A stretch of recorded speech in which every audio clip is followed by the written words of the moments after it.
Hey, bonjour à toutes et à tous, j'espère que vous allez tous très bien. Donc bienvenue pour cette nouvelle vidéo. Donc aujourd'hui je vais vous présenter un tarot. Alors, désolé avec la lumière, c'est vrai que ça reflète un petit peu. Comme il est assez connu, donc c'est le tarot du Jardin de la Sorcière de Sacha Graham et illustré par Natasha Ilinsier. Enfin, je ne sais pas comment ça se prononce, alors je vous laisse juste le lire ici parce que j'ai pas envie d'écorcher son nom. Donc c'est aux éditions Vega, si je ne dis pas de bêtises. Oui, c'est ça. Et donc il est au prix de 29,90. Alors ce tarot-là, moi j'avais déjà la version américaine, donc en anglais. Et quand j'ai su qu'il y avait la traduction française qui allait sortir, parce que j'avais eu un gros coup de cœur de la version des illustrations, vous allez voir. Et du coup, quand j'ai vu qu'il y avait la version française, j'ai vendu déjà la version américaine. Et du coup, là, j'ai racheté la version française. Donc il se présente dans un très beau coffret, donc hop, en dur, donc avec hop, comme ceci. Hop, l'intérieur, on a une belle lune comme ceci. On a un petit pochon satiné, bon, c'est là. Et on est sur un livre de très bonne qualité, donc un très joli fond dedans. Le livre américain, je me rappelle, était un peu plus. Je l'aimais bien parce qu'il était un peu plus format A5. Là, on est plus sur un format un peu de poche, mais par contre, vous voyez, c'est pas un livret, c'est un livre. Donc moi j'aime bien justement les tarots quand il y a des livres parce qu'en fait ils nous plongent vraiment. Puis vous voyez, on a l'illustration en pleine page à chaque fois. Donc voilà. Sur la version américaine, on était sur du liner. Je vais vous montrer. Alors ça c'est la grande mode, j'ai l'impression en ce moment, le fameux liner. Vous voyez dans la brillance, donc c'est ces petites lignes que vous voyez. Alors c'est plus résistant en carte. Celles-ci, par contre, elles font très plastique. Je sais pas pourquoi, après, voilà, elles sont très plastiques. Je trouve ça dommage. Euh, et je trouve en fait, on voit trop le. Parce qu'il y a des liners, ça va, ça passe bien. Mais là, je trouve ça, on voit trop. Et je trouve justement, limite, ça. Je sais pas, je trouve les images du coup. Bah, moi, ça me perturbe. Enfin, sur la version américaine, c'était comme ça, mais pas autant accentué. Et là, j'ai l'impression qu'ils l'ont vraiment accentué. Ça fait vraiment effet plastique. Par contre, elles sont de super bonne qualité, du coup. Je pense que par contre, elles seront ultra résistantes. Donc, c'est le gros avantage. On est sur des tranches neutres, donc moi, ça me va très bien. Et on a un super joli dos avec le petit chaudron. Donc, alors, ça peut être un tarot qu'on peut utiliser plus le printemps, parce que vous allez voir, c'est sur la magie des plantes. Enfin la magie des plantes, sur ce côté un peu botanique et tout. Mais après là, comme on est justement, on arrive dans la saison sombre, j'ai besoin d'utiliser de tout ce qui est un petit peu tarot sorcière. J'aime bien, ça me met vraiment dans le côté un peu Samhain. Et du coup là, j'en ai acheté un autre que je viens de recevoir qui a déjà un an, je crois. Je vous le présenterai sur la prochaine vidéo. C'est celui-ci, c'est les sorcières. Donc c'est un oracle, les sorcières guérisseuses. Là, il fait vraiment plus dark. Donc vous allez voir celui-ci, je vais me faire un plaisir de vous le montrer. Bon, il est connu, hein. Je sais qu'il y a plein de vidéos parce que ça fait un petit moment qu'il est sorti. Mais bon, ça faisait un moment que je le regardais. Et là, comme on arrive dans la période sombre, j'aime bien, euh, j'aime bien les petits trucs, les jeux qui touchent un peu le monde de la magie, sorcellerie. Donc voilà, donc on va déjà regarder le livre en premier. Hop. Déjà, pour ceux et celles qui connaissent, en fait, du coup, vous voyez, on a déjà le triangle alchimique qui est ici, qui représente par rapport à sa ceinture. Donc c'est la magicienne. Donc c'est une de mes cartes préférées, mais c'est pas ma carte préférée, mais c'est une de mes cartes préférées. Donc, hop. Il y a l'oracle. Alors pareil, comme vous le savez, je suis pas trop oracle. Moi, je suis plus tarot que oracle. Mais par contre, du coup, j'ai quand même commandé. Alors, par contre, sur Vintage, je l'ai commandé. Je vais le recevoir, je pense, semaine prochaine. L'oracle, parce qu'il y a un oracle qui est. Alors, on va dire qui va avec plus ou moins. Ça, l'oracle, je sais même plus comment il s'appelle. C'est la même illustratrice. Donc, et c'est sur le thème de la sorcière. Sorcière un peu archétype. Et donc, je pense qu'on pourra bien l'associer ensemble. Donc, voilà. Donc voici. Je vous dis déjà, quand j'avais la version américaine, je l'utilisais quasiment tout le temps. Et j'étais tellement dégoûté que le livre était en anglais. Et là, quand j'ai vu qu'il était sorti en français, j'ai craqué. Mais j'ai mis du temps avant de l'acheter quand même. Parce qu'il est sorti, je crois, cet été, au mois de juin, juillet. Et là, on est au mois d'octobre. Donc, ouais, j'ai attendu un petit peu. J'ai levé le pied un petit peu sur les achats. Parce que il y a des tarots qui me coûtent des fois un peu cher. Donc, on lève un peu le pied sur les achats. Alors, on va lire le petit mot là. Donc, la magie est partout, dans les feuilles et dans les arbres, dans les fleurs, chez les oiseaux, chez les blaireaux et les renards et les écureuils, et aussi chez les humains. Il y en a autour de, il y en a tout autour de nous, dans ce jardin et dans le monde entier. Donc voilà. Et ça, c'est de Franz Hodgson Burnett, Le Jardin secret. Je vous laisse lire parce que j'ai peur de faire une mauvaise. Dire des bêtises. Alors, regardez comme c'est chou. Donc là, on a le sommaire. Vous voyez, puis alors, les éditions Vega ont fait un très très beau travail pour le livre et la boîte. Et aussi les cartes. Parce qu'elles sont quand même de très très bonne qualité. Donc on a une introduction. Ma carte préférée, c'est celle-ci. Enfin, c'est une de mes cartes préférées. Il y en a beaucoup qui sont. Je les aime quasiment toutes. Donc on a une introduction. Comment utiliser ces secrets? Alors là, par exemple, on vous explique que ce livre est divisé en 4 parties. Si vous êtes novice, lisez ce livre jusqu'au bout. Alors oui, juste, il suit le Rider-Waite. Donc, vous pouvez utiliser largement le Rider... Enfin, si vous utilisez le Rider-Waite, vous n'avez pas besoin du livre. Mais moi, j'aime bien lire les livres parce que on a toujours cette patte de l'auteur et des fois, pourquoi on a mis telle et telle chose. Comme là, par exemple, on peut se poser la question, pourquoi il y a des roses par terre? Pourquoi il y a un livre? Vous voyez? Donc ça, on va... Non, enfin, si l'auteur l'a noté, on peut savoir pourquoi. Donc si vous êtes novice, lisez ce livre jusqu'au bout. Il vous offre toutes les informations dont vous aurez besoin pour travailler avec les cartes. Si vous avez déjà une certaine habitude du tarot, ces secrets peuvent révéler des nouvelles idées qui viendront insuffler une nouvelle énergie dans l'animation de vos tirages habituels. Le- la première partie est consacrée à l'entretien du sol, à la préparation d'une pratique personnelle du tarot. Elle contient des instructions simples et les bases de tarologie. Dans la deuxième partie, nous nous intéressons à la plantation des graines magiques et puissantes dans votre inconscient qui renforceront vos compétences en matière de tirage. Vous voyez donc, déjà là on vous explique, on vous met déjà un petit peu la main à la pâte, puis on vous explique un petit peu, là ça se voit qu'on est vraiment sur un tarot de magie verte, parce que là on vous explique, vous voyez, on parle de graines qui va peut-être planter, germer en vous. Donc je trouve que c'est très très bien fait. La troisième partie concerne la culture, de la profondeur et de la signification à travers une explication détaillée du tarot, carte après carte. Vous trouverez le titre de la carte, un mot-clé, sa correspondance vis-à-vis à l'ordre hermétique de l'aube dorée, ainsi qu'un petit poème de sorcière pour les sorts et la profondeur de l'archétype. Et après, vous trouverez les significations et les mots-clés concernant les cartes lues à l'endroit et à l'envers. Les cartes inversées sont souvent accueillies avec consternation par celles qui effectuent les tirages et les consultants. Un élixir magique a été inclus ainsi afin de guérir les blessures infligées par les cartes inversées. Alors, une carte inversée, enfin après, chacun voit midi à sa porte. Pour moi, il n'y a pas de négativité dans une carte, que ça soit inversé ou pas. Moi, plutôt, je ne vais pas travailler sur les cartes, on va dire inversées. C'est plutôt par rapport à mon tirage.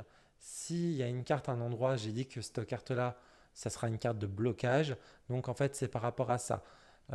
Mais enfin, pour moi, il n'y a pas de carte négative. Il y a autant de positifs que de négatifs dans la carte. Ça va vraiment dépendre de votre lecture et par rapport aussi à la question. Mais après, ça, pareil, hein, ça, c'est chacun voit comment il tire les cartes. Moi, c'est comme ça que je le vois. Ta, ta, ta. Dans la quatrième partie, il est question de la récolte des tirages de tarot et des sortilèges séduisants. Prenez-moi la main, allons plus loin dans le jardin, ma petite sorcière. Nous allons nous enfoncer dans la terre et voir quelle potion, quel élixir et quelle divination nous pouvons créer. Le monde porte votre empreinte. Tout réagit à votre contact. Rien n'est gaspillé dans le jardin comme dans votre vie précieuse. Je vous promets qu'une fois que nous aurons terminé, vous traverserez les champs sur votre balai en jetant sur le monde le sort qui vous êtes, qui vous êtes au-delà des murs du jardin. Excusez-moi. Alors, du coup, là, on a réglé de la magie du jardin. Donc, tout est énergie. La nature parle si vous l'écoutez. Dégagez l'espace et fixez des limites. Soyez présent et mettez du cœur à l'ouvrage. Plantez des graines du désir. Cultivez-les à un moment opportun.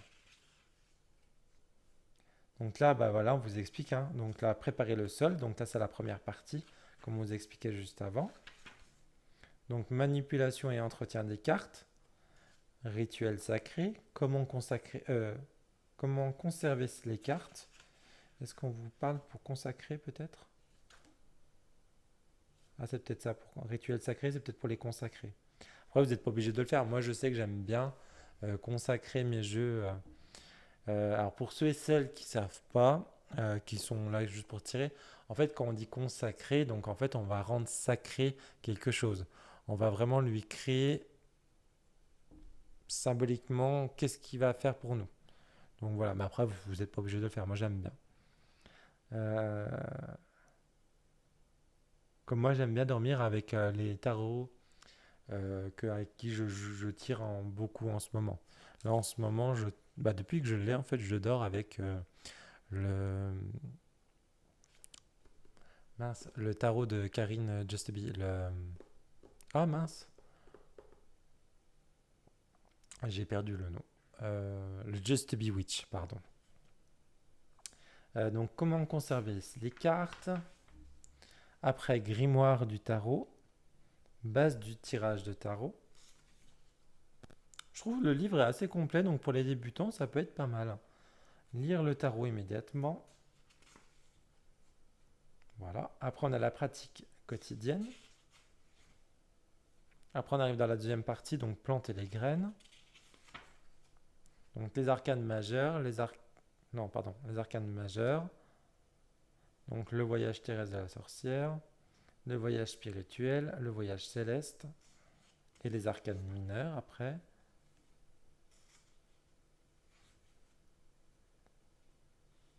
Les cartes royales.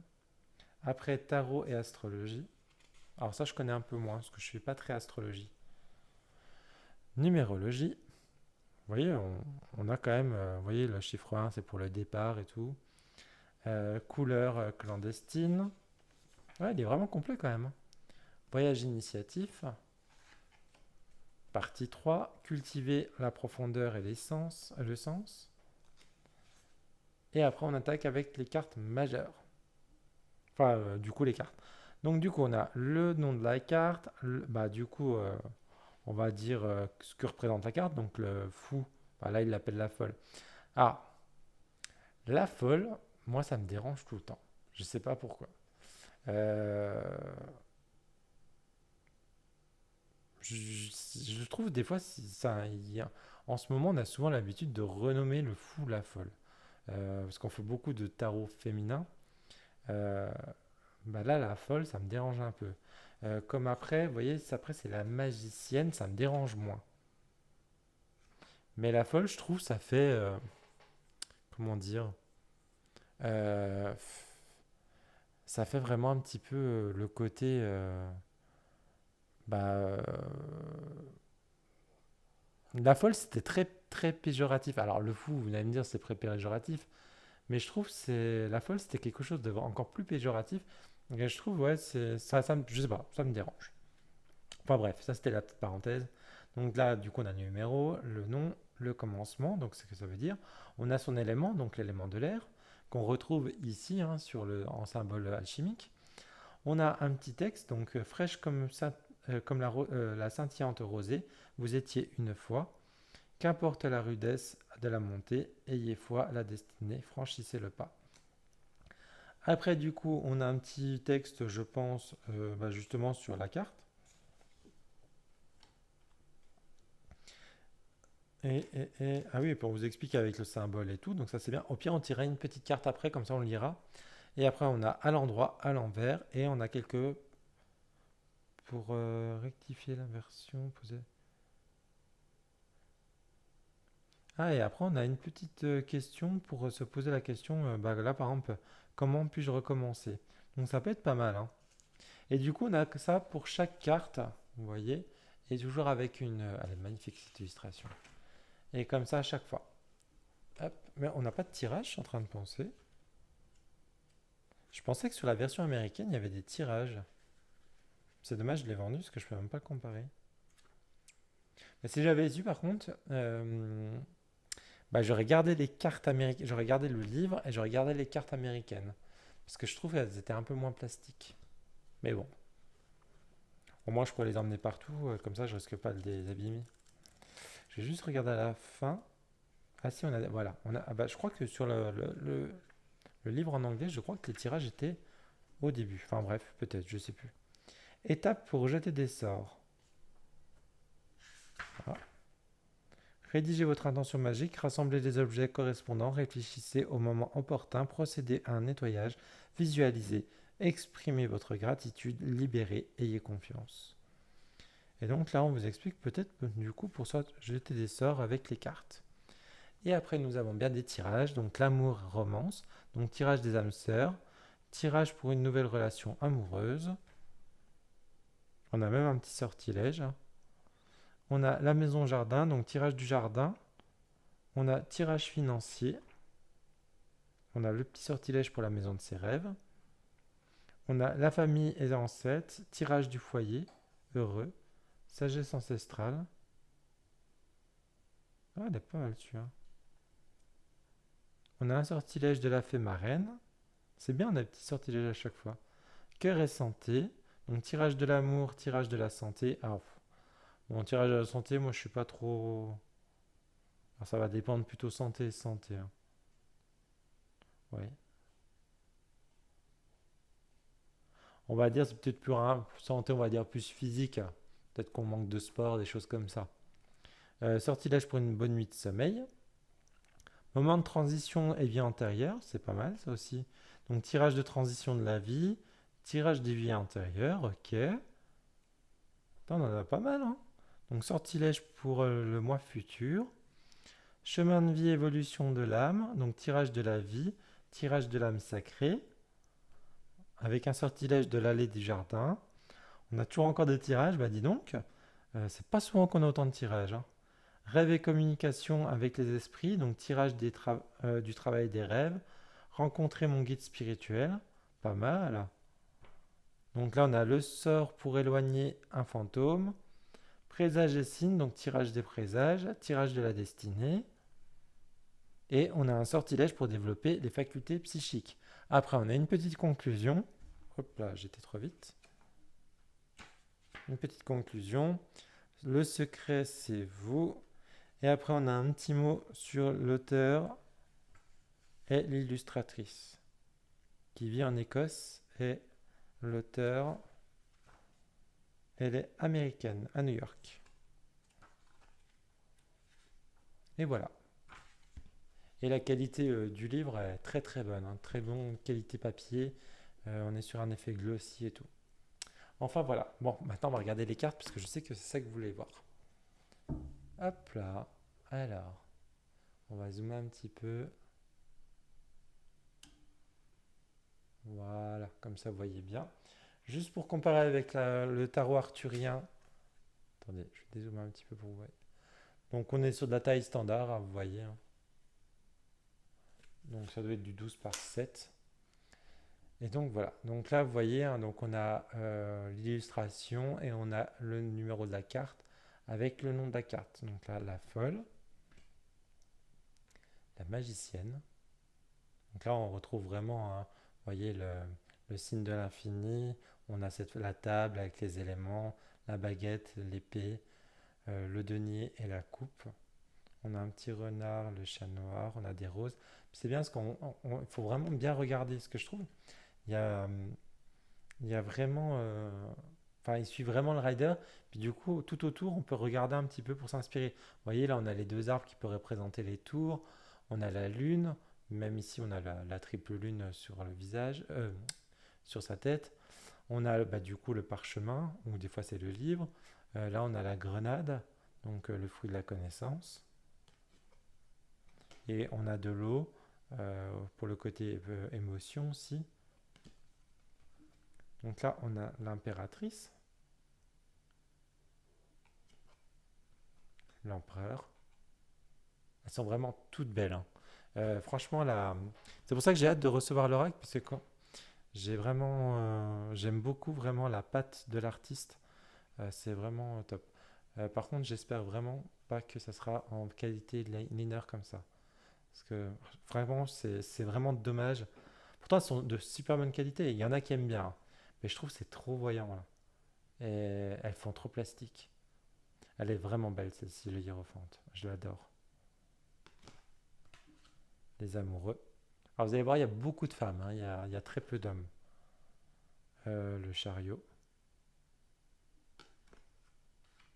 La force. Avec ses ours. Fait très conte de fées, hein. J'adore cette ermite. Je la trouve magnifique cette ermite. On a la roue. Pareil, elle est magnifique avec on dirait le dieu Pan. Il est vraiment magnifique. Vous voyez, on a les petites fées, on a la chouette. Il faut vraiment regarder. On a l'enfant, on a le lotus, on a un serpent, on a une espèce de loup, un chat, on a les éléments. Enfin, vous pouvez vraiment, on peut tout regarder, hein. On a cette justice qui est très belle aussi, qui me fait penser beaucoup à Mulan. Le pendu.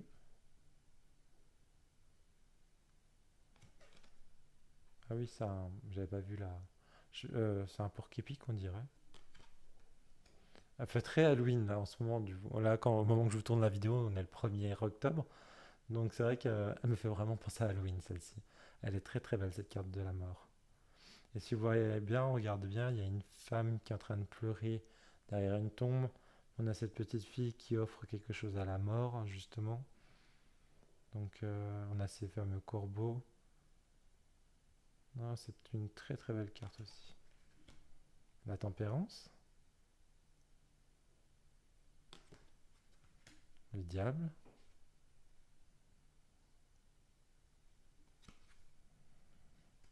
la tour.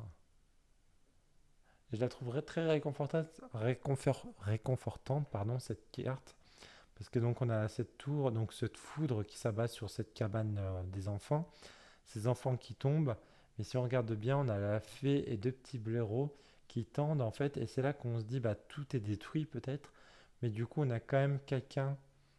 Il y a du, voilà, il y a un côté négatif, mais on a quand même ce côté positif. On a quand même quelqu'un qui est là pour nous rattraper. Donc, je trouve elle est très très bien, très parlante. Regardez-moi cette étoile comme elle est belle aussi. Enfin, elles sont vraiment toutes belles, hein. La lune, pareil, un très rider, hein. On a vraiment les loups, enfin les chiens, les écrevisses, la lune, l'eau, le soleil, le jugement et le monde. Et vous voyez, on retrouve la fée de tout à l'heure, le petit garçon, Pan, comme je disais tout à l'heure, avec ce petit chaudron de sorcière. On a un petit chapeau de sorcière, on a des cartes divinatoires aussi. Donc c'est vrai qu'il faut vraiment tout regarder, hein. Donc là, on a l'as de bâton. Alors vous allez voir du coup sur les énergies des mineurs, vous allez voir, il y a des couleurs un petit peu plus. Vous voyez, pour le bâton, on sera plus sur des couleurs un peu plus violet. Donc là, l'as de bâton, typique rider, hein. Pareil pour le 2, hein. Donc vous voyez, on est vraiment sur des couleurs plus violet, violet un peu rouge. Très joli aussi ce 4. Vous voyez ce 5 de bâton avec ces petits oiseaux qui se battent pour manger les vers. Le 6. Donc là, c'est une femme. Le 7. Le 8. le 9 et le 10. Ah oui, vous allez voir les cartes de course sont à la fin. Je sais pas pourquoi ils les ont mis dans ce sens-là. Du coup, là, on a la classe de coupe, le 2, le 3. Elle est très belle celle-ci, avec les petites grenouilles. Le 4, avec ses petites fées et puis ces petits champignons que j'adore. Le 5, hop là. Le 6, sont belles. Je l'adore celle-ci, elle est vraiment vraiment belle. Le 7, le 8, hop là, le 9 et le 10. Donc là, vous voyez, on est sur un couple donc de deux femmes avec leurs enfants. C'est trop mignon. Elles sont trop belles. Allez, on attaque avec classe d'épée, le 2. Vous voyez, il suit vraiment le rider. Franchement, vous n'êtes pas obligé d'utiliser le livre, hein. Moi, je vais l'utiliser parce que j'aime bien voir, justement, puis il y a les petits poèmes et tout. Donc, mais pour ceux qui ne veulent pas s'embêter à lire, c'est dommage de ne pas le lire parce qu'il est quand même gros. Après, quand c'est des tout petits livrets, je peux comprendre. Mais là, quand ils font des gros livres comme ça, je trouve que c'est bien parce qu'on a vraiment cette vision de l'auteur et du coup, on arrive mieux à comprendre encore les illustrations. Puis j'aime bien, moi, parce que des fois, il y a des tarots où c'est pas spécialement. Moi, j'adore les tarots avec les scènes de vie. Ça, j'ai toujours. Là, j'hésite à m'acheter le tarot des sœurs sorcières qui est sorti il y a pas longtemps, mais pour Halloween, enfin pour le côté sombre, il peut être pas mal. Mais en plus, il est magnifique parce qu'il y a des magnifiques visages et tout. Mais le gros problème, c'est qu'en fait, il n'y a pas de scène de vie. Et moi, j'ai du mal à me projeter sans scène de vie. Donc, mais j'hésite à me l'acheter. Enfin, je dis ça, peut-être que je vais l'acheter en fait. J'en sais rien.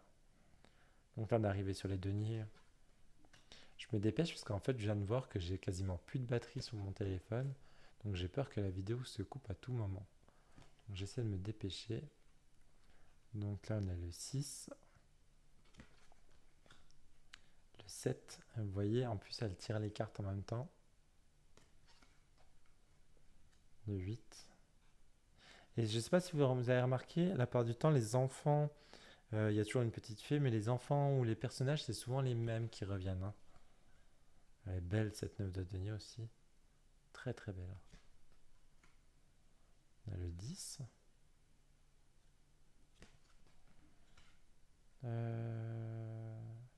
Ah, et là on attaque du coup les. Ouais. Là on attaque du coup les cartes minces. Bah, le cavalier, tout ça, les cartes de cours, pardon. Alors là, du coup, elle a été renommée, celle-ci, c'est la servante de bâton. Vous voyez, donc on est sur l'énergie bâton, donc on est sur les cartes rouges. Donc le cavalier, enfin là c'est la cavalière, pardon. La reine et le roi. Après, donc pour les coupes, on est plus sur des espèces de sirènes. Donc la servante, la cavalière, la reine et le roi. Après, pour les épées, c'est des fées, ouais, si je me rappelais. Donc la servante, la cavalière, la reine et le roi, qui est très beau avec ce hibou. Et on a la servante de denier avec cette petite elfe, je pense, la cavalière, la reine, elle fait très dryade, hein, et le roi. Hop. Allez, si j'ai assez de batterie, je vais essayer de tirer une carte, juste pour qu'on voit un petit peu l'énergie, puis comment... voilà. Ouais, ça mélange bien, par contre, j'avais peur qu'elles accrochent, mais non. Je vais essayer un shuffle.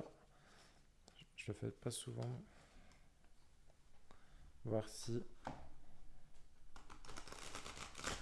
Ouais, ouais.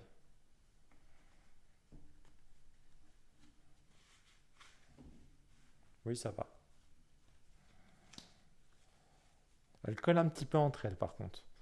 Ouais, c'est au début, peut-être.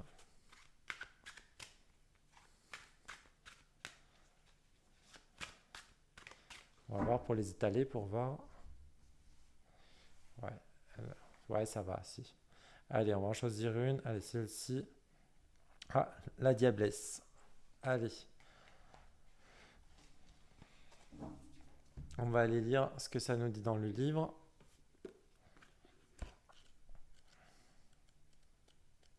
Comme ça, vous voyez un petit peu la structure du livre. Alors, donc, on a le numéro de la carte qui est ici. Donc là, on a un petit mot, donc le contrôle.